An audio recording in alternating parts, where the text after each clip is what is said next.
টাইমগুলো নষ্ট করে কে? এক নম্বর হচ্ছে মানুষ। হুটহাট করে কেউ চলে আসে এবং মানুষের সঙ্গে আমিও হয়তো চলে যাই, যে কোনো মানুষের দ্বারা ইন্টারাকশান হয় বেশি, ইন্টারাকশান আর ডিস্ট্রাকশান হয়। আর হাতে তো ফোন আছে, ফোন কি করে নিশ্চয়ই বলে দেওয়া লাগবে না। আনফর্চুনেটলি যে ফোন আমাদের হাতে আসছে, কিন্তু ফোনটার ব্যবহার কিভাবে করতে হয় এটা না শিখেই আমাদের কাছে ফোন চলে আসছে। এই জন্যে আমরা যখন কথা বলা শুরু করি, শেষ রাত্রে কী স্বপ্ন দেখছে এটা দিয়ে হয়তো শুরু হয়। ভাই কী স্বপ্ন দেখলে? অনেকেই বলে নাস্তা কী, নাস্তা করছো নাকি, কী নাস্তা করলে? এই যে প্যাচাল বলে, এগুলোকে সময় নষ্ট করে ফেলি। আমার ফাইজারের ডিরেক্টরকে আমি দেখেছিলাম, ভদ্রলোক বাঙালি ছিলেন, লাস্টে ছিলেন মালয়েশিয়া, পরে বাংলাদেশে আসলেন। তো উনি রাজশাহীতে আসছিলেন মিটিং করতে, তখন টিএনটি টেলিফোনের যুগ, বাচ্চার দাঁতের ব্যথা ছিল, ডাক্তারের কাছে নিয়ে যাওয়ার কথা। উনি মিটিংয়ের মধ্যে ডায়াল করলেন বাসায়, ডাক্তারের কাছে নিয়েছিল, কাজ হয়েছে, জি হয়েছে, শেষ। আমার কর্পোরেটের চাকরি জীবনে 10 মানে কি ডাবল ডিজিট সেকেন্ড ক্রস করেনি বাসায়, মানে অফিসে পৌঁছে, হ্যাঁ আমি অফিসে পৌঁছে গেছি, এই পর্যন্তই। গাড়িতে উঠেই আমি রওনা হলাম, কিছু লাগবে নাকি, কারণ আমরা তো সংসার করে খাই, বাজারঘাট লাগতে পারে কিছু একটা। বাট 10 সেকেন্ডে পৌঁছাই নাই কখনো আমার বাসার সঙ্গে কথা বলা, কারণ আমার প্রফেশনাল টাইমে ইমার্জেন্সি বা ইম্পর্টেন্ট হলে অবশ্যই বাসায় কথা বলবো। বাট এর বাইরে তো গল্প করা দরকার নেই। লাঞ্চের সময় টেলিফোন করব, তোমরা লাঞ্চ করছো নাকি, আমি তো লাঞ্চে বসলাম, এগুলো পেঁচালের দরকার নাই তো। এই টাইম কেন নষ্ট করবো আমি? প্রয়োজন নাই। প্রফেশনাল এটা করে না। সো টেলিফোন থেকে নিজেকে সেভ না করতে পারলে আপনার টাইম বাঁচবে না। রিপোর্টস, কখনো কখনো আমরা যারা চাকরি করি বা ব্যবসা করি, আমাদের রিপোর্ট তৈরি করতে হয় নিজেদের জন্য, বা অন্যকে রিপোর্ট দিতে হয়। এগুলোর পিছনে প্রচুর সময় নষ্ট করা হয়। আমি একটু আগে যে কথা বললাম, এর মধ্যে দেখেন কোনো রকম ডিজাইন নাই। আমার এই স্লাইডের মধ্যে কোনো রকম কোনো লিপস্টিক নাই, রুজ নাই, এটা নাই সেটা নাই, কী কী জনের বলে আর কি, আমি অত বুঝি না, কিচ্ছু নাই, একেবারে প্লেন। আমি শব্দগুলো দেখলেই হলো। এখানে নেওয়ার জিনিস তো ইনফরমেশন। ওর পিছনে আমার চমৎকার সাউন্ড ইফেক্ট আছে কিনা দেখার দরকার নেই তো। মিটিং, আনফর্চুনেটলি বাংলাদেশে সবচেয়ে বেশি মিটিং হয়, প্রচুর মিটিং হয়, আননেসেসারি। প্রথম কথা, মিটিং যদি না করে সম্ভব, মিটিং করা যাবে না। সেকেন্ড হচ্ছে, অল্প সময় মিটিং করতে গেলে, আজকে একটা থিওরি বলে দিই, স্ট্যান্ডিং মিটিং। ডাক দিলাম, আচ্ছা এই নো টি নো কফি, কোনো স্ন্যাক্স নেই, 5-7 মিনিট দাঁড়ায় মিটিং, ঠিক আছে। এবং আমি আমার রুমেরও চেয়ার আমি বের করে দিয়েছি কখনো কখনো, যে আমার রুমের সামনে যে 2-1টা চেয়ার থাকতো, সোফা তো সরানো যাবে না, চেয়ার সরানো। জাস্ট মিস্টার কামরুজ্জামান সুমন আসলেন, আমি জানি ওনাকে 2 মিনিট সময় দিব, উনি ঢুকতে ঢুকতে আমি দাঁড়াই গেলাম, কি খবর, কথা বলছি। সে তো আমি যেহেতু বসে নাই, নিশ্চয়ই আমার জুনিয়র কলিগ বসবে না, তো দাঁড়ায় কথা বললো, আচ্ছা ঠিক আছে।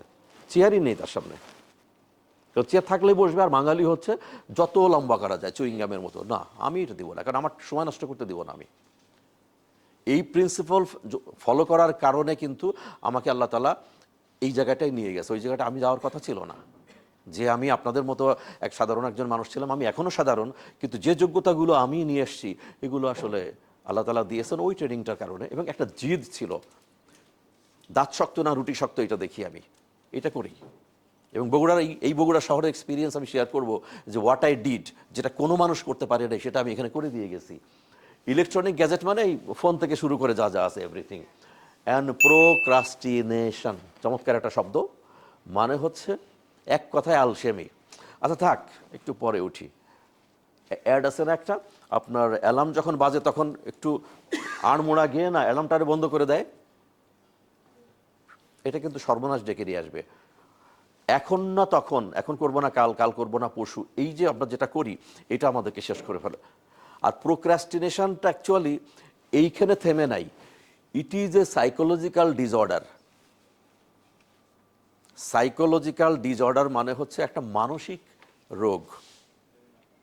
কাজটা এখন করব না, নিজের সঙ্গে নিজে বোঝাপড়া করবেন, কোনো লিডার, কোনো বস, কোনো মেন্টর দরকার নেই, কাজটা করব না। তার মানে নিজে নিজে ভাবতে হবে যে এটা তো একটা মানসিক রোগ আমার। তার মানে আপনি কাজ জমায় রেখে কি করে রিল্যাক্স করতে পারেন বা রিক্রিয়েশন করতে পারেন, টিভি দেখতে পারেন বা ছবি দেখতে পারেন, এটা তো হয় না। একজন দায়িত্বশীল মানুষের কাজ রেখে সে আড্ডা দিতে পারে কিভাবে? সো প্রোক্রাস্টিনেশন নিয়ে অনেক কিছু আলোচনা করা যেতে পারে, আমি সেখানে যাব না। একটা কথাই বলে দিই, প্রোক্রাস্টিনেশন যারা করেন, এটা একটা মানসিক রোগ। সাইকিয়াট্রিক মেডিসিনের ডাক্তার দেখানোর মতো। নো, এটা করতে হবে। খুব সহজ কাজ যেটা, সেটা দিয়ে শুরু হলো, তাহলে ইন্সপিরেশন পাওয়া যাবে যে ছোট ছোট কাজ, সহজ কাজ করে নিলাম আগে। কিছু মানুষ এটা পছন্দ করে, লিস্টের থেকে সে আবার, যেমন পরীক্ষা দিতে যাওয়ার মধ্যেও আমরা দেখি যে যেটা আমি পারি, যে প্রশ্নের উত্তর সেটা তাড়াতাড়ি আগে লিখি, সেভাবে হতে পারে। আর একটা হচ্ছে যে কাজটা একটু জটিল বা কঠিন, ওই কাজটা দিয়ে শুরু করা। কিছু কিছু স্ট্রং পিপল আগে ওইটা দিয়ে শুরু করে। এগুলো তো সাধারণ কাজ, ওটা যখন তখন করা যাবে, দুভাবেই করা যেতে পারে, বাট প্রোক্রাস্টিনেশনটা করা যাবে না। এটুকু কি ক্লিয়ার? সাড়ে নজর হচ্ছে আপনার সময়টা নিজে খুঁজে বাইর করবেন, আমার কয় ঘন্টা কাজের সময়। নাম্বার 2, কি কি কাজ আমার আজকে, মানে আগামীকালকে, আজকে রাত্রে যখন করবেন আগামীকালকে, সেই কাজগুলোকে আবার ক্লাসিফিকেশন করেন, রুটিন না ইম্পর্টেন্ট না আর্জেন্ট। এরপরে প্রত্যেকটা কাজের পাশে সময় লিখেন। আপনি একদম অবাক হয়ে যাবেন, তাহলে সময় যায় কই, আমার এই কাজ করতে তো এই সময় লাগে, তাহলে টোটাল 8 ঘন্টা 10 ঘন্টা সময়, তাহলে আর সময় কই গেল? দেখবেন যে সময় তো আমি খাচ্ছি। সেই সময়টাতে, যে সময়টা বেঁচে গেল, এক্সট্রা কোনো কাজ করতে পারেন, অথবা পার্সোনাল ডেভেলপমেন্টের জন্য পড়ালেখা করতে পারেন, অনলাইন থেকে অনেক কিছু শিখতে পারেন। দিস ইজ, এই যে প্রোক্রাস্টিনেশন হয়, সেই মানুষগুলো not caring if done or not, কাজটা হলো কি হলো না বা কখন হবে, এটা না আমল দেয় না।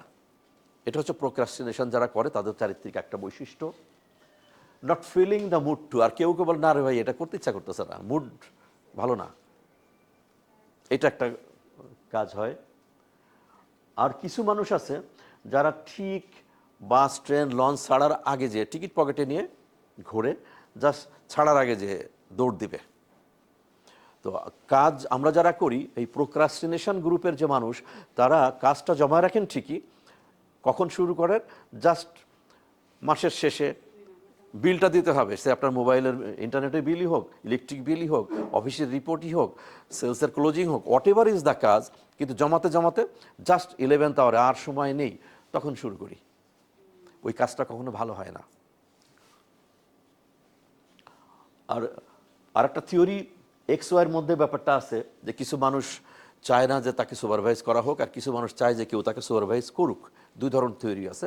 তো এইখানে যে বিলিভ করে তারা টু ওয়ার্ক আন্ডার প্রেশার, যে কেউ একজন তাকে প্রেশার দিলে তখন সে কাজ করে, মানে তার একজন সুপারভাইজার কন্টিনিউয়াসলি লাগবে, তাকে বলে দিতে হবে, তখন সে কাজ করে, তার আগে সে কাজ করে না।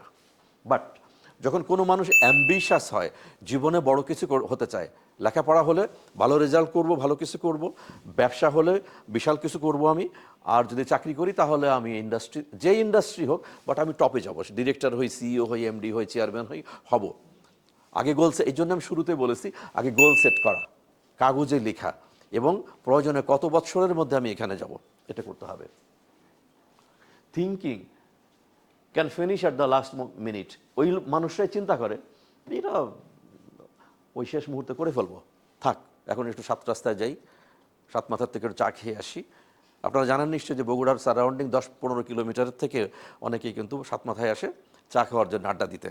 তো এরকম যাচ্ছি, আড্ডা দিচ্ছি, চা খাচ্ছি। আর একটা যে ওদের মধ্যে ল্যাকিং অফ ইনিশিয়েটিভ, ইনিশিয়েটিভটা আসলে বাংলা একটা প্রবাদ বাক্য আছে, যেখানে মন যায় সেখানে পাও যায়, যেখানে মন যায় সেখানে পাও যায়। তো আগে মনকে নিতে হবে, এবং নিজের বস যদি আপনি নিজে না হন, পৃথিবীতে কোনো বস, কোনো লিডার আপনাকে কোনোদিনও লিডার বা বস বানায় দিবে না, ইহাতে কোনো সন্দেহ নাই, লা রাইবা ফিহি, কোনো সন্দেহ নেই, কেউ করে দিবে না, না বডি। আসমানের নিচে কোনো মানুষ কোনোদিন আপনাকে হাত ধরে, বাবা মা যেভাবে করে দিছে, আসমানের নিচে কোনোদিন আপনাকে কেউ করে দিবে না। এই প্রত্যাশা করবেন না কোনোদিনও যে অমক এটা করে দিবে আমাকে, তবে একলা চলরে, কোনো কথা নেই এখানে, একার মতো একা নিজে তৈরি হতো, পায়ের নিচের মাটি শক্ত করে নিয়ে আসতে হবে, এটাই।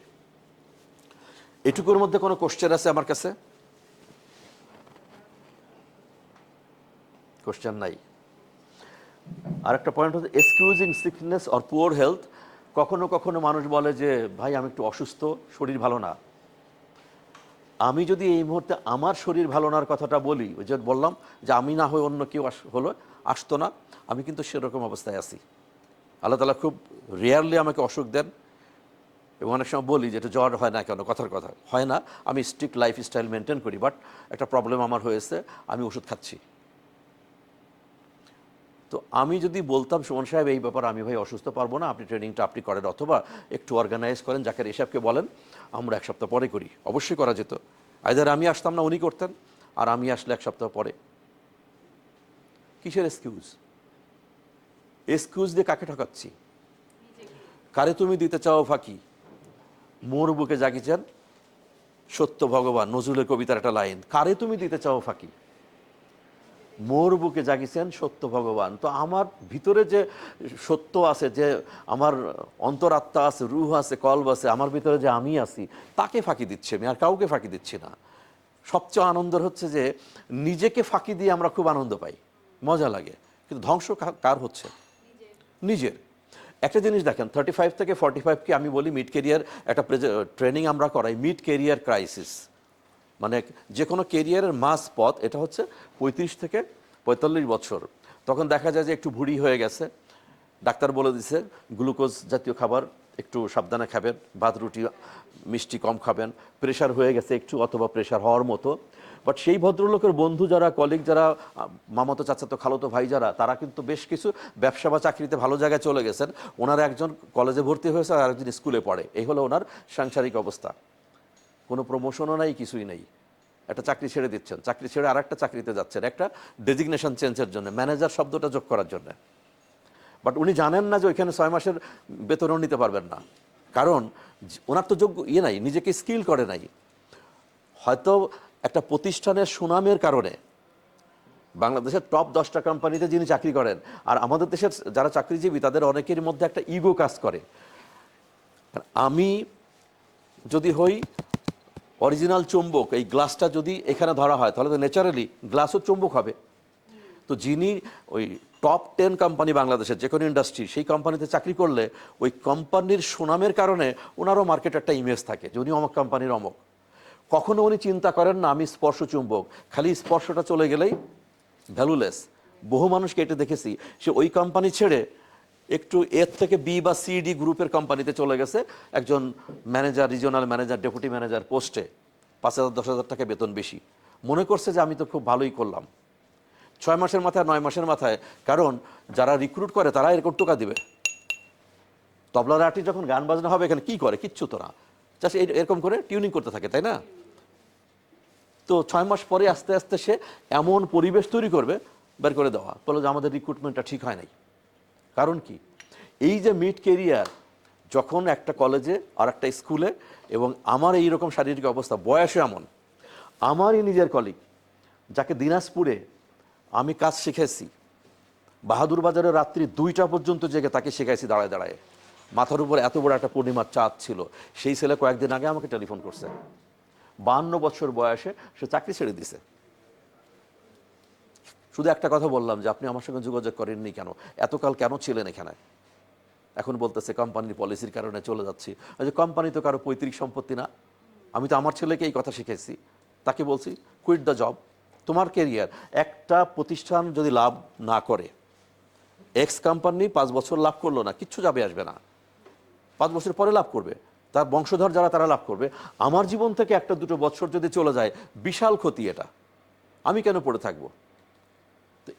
তাকে আমি কিচ্ছু বলতে পারি নাই, দোয়া করা, বলেন ভাই আপনার বয়স 52, এখন তো কাউকে আমি কিছু বলতে পারবো না। সবাই আগে দেখবে যে এত বয়স উনি কি করবেন। আপনি খুঁজে দেখেন কোনো জায়গায় চাকরি আছে কিনা, আমার জানা পরিচিত হলে আমি বলে দিব, যদি সম্ভব হয় চাকরি হবে। এই জন্যে যে কোনো মানুষের চিন্তা করতে হবে, চাকরি করেন আর ব্যবসা করেন, ওরকম একটা বয়সে যে যদি ক্রাইসিসে ভোগেন, কিচ্ছু করার থাকবে না। হতে পারে আমার বাবার কোটি কোটি টাকা আছে, সো হোয়াট, সেটা তো আমার বাবার, আমার কিছুই না।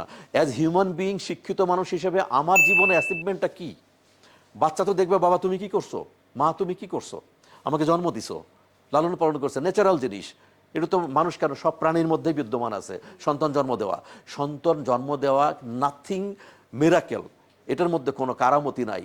কারামতি হচ্ছে সন্তানকে মানুষের মতো মানুষ করার মধ্যে, যেটা বাংলাদেশে এখন রেয়ারলি আমরা জন্ম দিতে জানি, কিন্তু সন্তানকে মানুষ করতে জানি না, কারণ আমরা নিজেরাই মানুষ হই নেই। তো সন্তানকে মানুষ করব কিভাবে? সমস্ত কিছু ডিপেন্ড করবে, কারণ আজকে ব্যবসা বা চাকরি যা কিছু করে সাফল্য সাফল্য আমরা বলি, সফলতার সংজ্ঞা তো কী? টাকা দিয়ে এখন আমরা সফলতা মাপি, তাই তো? নেভার। আমি বহু মালিককে এবং বহু সিও ডিরেক্টরকে জানি যাদের যন্ত্রণা রাত্রে ঘুমাতে পারে না, ঘুমের ওষুধেও না, রুহ আফজাতেও না। রুহ আফজা মানে একটা জিনিসের নাম বলি আমি, ওটাকে রুহ আফজা বলি। বোতল বোতল রুহ আফজা খায়, তাতেও তার ঘুম আসে না। তো জীবনে লাভ কি হলো? সো সুখ, শান্তি এবং সাফল্য এই জিনিসগুলো কিন্তু একটা প্যাকেজ। আপনাকে ওইটুকু যেতে হবে যতটুকু গেলে আমার পারিবারিক এবং ব্যক্তিগত জীবনে, সামাজিক জীবনে সুখ শান্তি থাকবে। কিন্তু আমরা মনে করি যে আমার মিলিয়ন মিলিয়ন ডলার হলে আমি সুখী হয়ে যাব। না, তাদের অনেকেই সুখী নাই কিন্তু। সো আবারও বলি, মিড কেরিয়ার ক্রাইসিস কথা যেটা বললাম, ওই জায়গাটায় যাওয়ার আগে নিজে ভাবেন যে আসলে আমার অবস্থানটা কি। আমি জানি ট্রেনিংয়ে, বহু ট্রেনিংয়েই অনেক ট্রেনারই হয়তো স্লাইড ধরে ধরে কথা বলে যাবে, এই কথাগুলো বলবে না। বাট আমি মনে করি যে আমার দুটো সন্তান মানুষ হয়ে যাওয়া মানেই সব না। আমি মনে করি যে অন্য অন্য যে সন্তান যারা আছে সারা বাংলাদেশে, এদের জন্য কিছু করার জন্যই আমি এখন চাকরি করি না।